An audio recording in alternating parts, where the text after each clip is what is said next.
Subscribe now and press the bell icon. Never miss an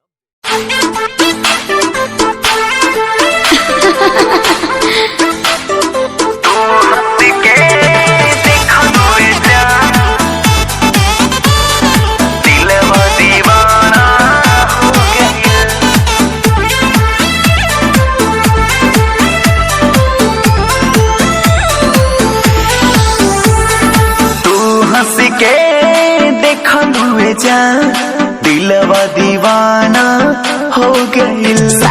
तू हंस के देखलुए जा दिलवा दीवाना हो गइल।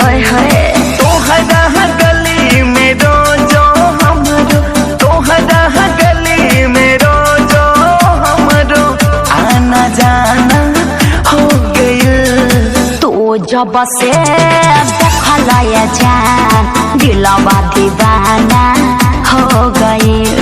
तू जब से देखलया जान दिलवा दीवाना हो गई। तोहरा घरे हमरो आइल, तोहरा घरे हमरो आइल, अब त बहाना हो गई। तू हंस के देखलुए जा दिलवा दीवाना हो गइल।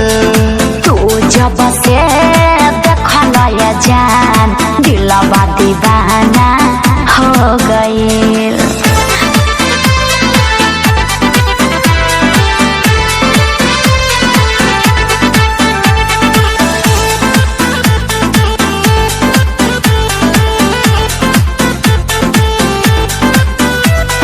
पहला नजर में भइनी पागल देखी के तोहर रूप हो।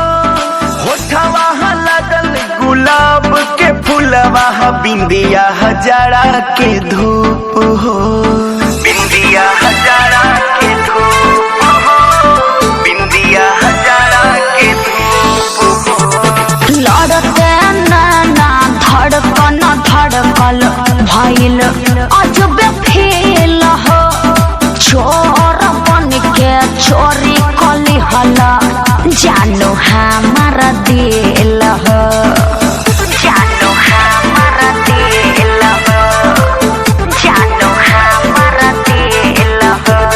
सांस में हमारा बसलुए जान जग अनजाना हो गइल। सांस में हमारा बसलुए जान जग अनजाना